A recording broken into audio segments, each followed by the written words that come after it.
A paz do Senhor, minhas irmãs, meus irmãos, aqueles que apoiam o nosso canal.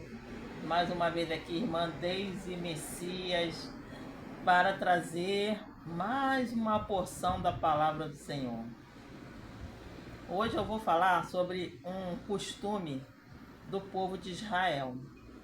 Havia um costume de se escolher um membro da comunidade para ler o texto sagrado na sinagoga. Assim, ao participar de um culto, Jesus se levantou e leu o rolo que lhe havia sido entregue. O texto fazia parte do livro de Isaías, que falava justamente sobre a profecia da vinda do Salvador. Esse texto, ele se encontra também no livro de Lucas, capítulo 4, do versículo 14 até o 22. E vamos ler esses versículos para podermos entender o que a palavra de Deus quer nos ensinar. Fala assim: Jesus voltou para a Galiléia no poder do Espírito, e por toda aquela região se espalhou a sua fama.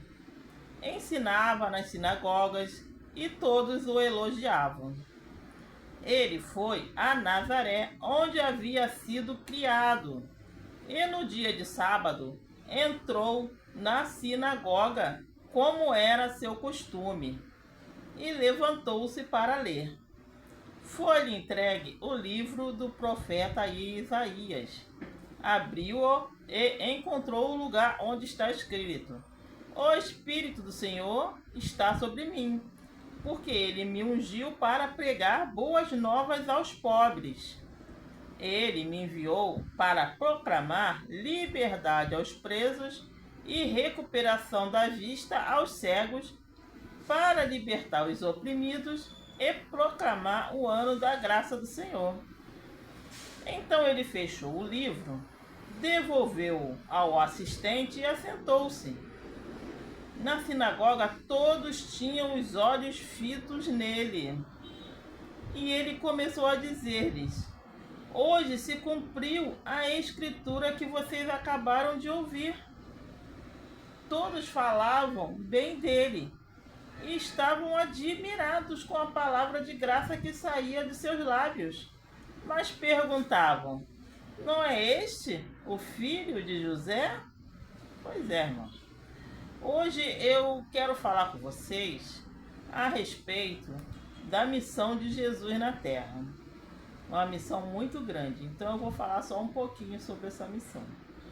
Então, a primeira missão de Jesus foi evangelizar os pobres e curar aqueles que se arrependem dos seus pecados. Então, Jesus cumpre esta finalidade. As consequências foram vidas curadas e corações quebrantados.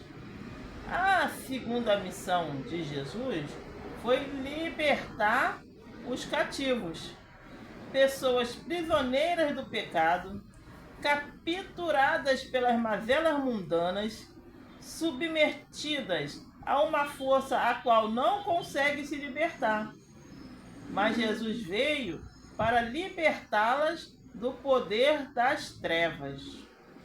Terceira missão de Jesus: veio dar vista aos cegos. Aqui podemos falar sobre dois níveis de cegueira: a física e a espiritual. A física: Jesus realizou diversos milagres de cura física durante seu tempo na Terra. Vamos relembrar alguns. Lá em Marcos 10:46, Jesus cura o cego Bartimeu. Em João 9:17, Jesus cura um homem ao qual ele pega um pouquinho de terra, um pouquinho de saliva, faz uma laminha e coloca nos olhos do cego, e o homem volta a enxergar. Em Marcos 8:22, Jesus cura um outro cego, que a princípio ele disse assim: eu só estou enxergando vultos. Aí Jesus toca nele novamente e ele enxerga muito bem enxergado. E em Marcos 9:27, Jesus cura 2 cegos que estavam pela rua gritando e pedindo compaixão. Então, assim, curar a cegueira é com o nosso Senhor Jesus. E naquela época, a cegueira não era apenas uma limitação física, mas também uma causa de exclusão social que levava a pessoa à extrema pobreza.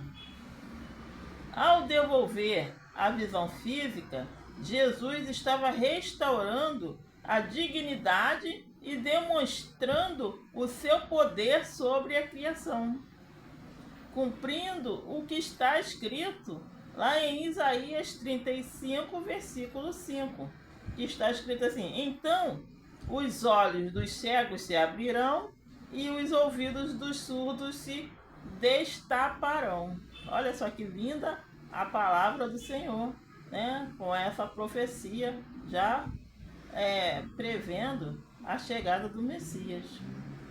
Também temos os cegos espirituais. Os cegos espirituais têm os olhos perfeitos, enxergam muito bem, mas não conseguem enxergar a verdade de Deus. Não conseguem enxergar. Por isso Jesus se refere aos fariseus como guias cegos, né? Porque enxergavam, mas também não viam a verdade do Senhor.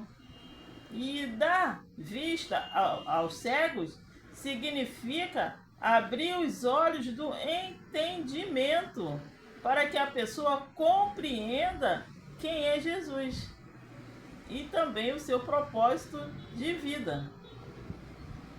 A quarta missão de Jesus foi libertar os oprimidos. Quando a Bíblia fala de oprimidos, significa que o nível de opressão chegou a patamares insuportáveis. A pessoa está presa por inteiro. Ela está ferida pelas injustiças da vida e carrega nas costas uma mochila cheia de traumas, de decepções, de desilusões.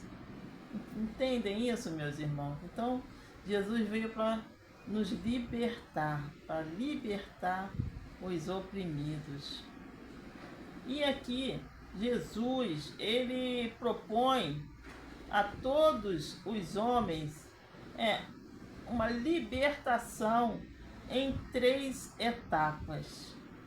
A social, curando a cegueira física, restaurando-lhes a vida em sociedade.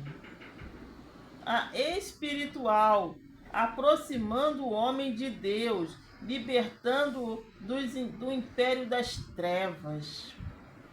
E a emocional, libertando o homem de traumas e decepções depositadas sobre seus ombros, obrigando o homem a viver atormentado. Então Jesus veio para nos libertar, para nos dar vida. Precisamos seguir o exemplo de Jesus. Mas para isso é necessário sairmos da nossa zona de conforto e levar a palavra aonde for preciso. Nós lemos aqui Lucas 4, de 14 a 22. E esta palavra, este capítulo, esses versículos, nos mostra que a revelação de Deus muitas vezes chega de forma simples e próxima, mas exige uma mudança de perspectiva. Jesus se apresenta como o cumprimento da promessa de Deus, mas o povo da sua cidade natal não demonstra no primeiro sinal que eles veem ali daquela palavra, eles resistem a Jesus. A dificuldade de enxergar o extraordinário naquilo que era familiar. Por isso eles perguntam, ué, não é o filho de José? E por isso não viram nenhum milagre de Jesus. Então, meus amados irmãos, minhas irmãs, vocês que estão aqui assistindo esse vídeo, não resista ao amor de Jesus. Abra teu coração e permita que Ele faça os milagres que você precisa. Fique em paz. Fique com o Senhor no seu coração. E sempre abra a porta para que Ele possa penetrar e falar contigo. Que Deus te abençoe grandemente.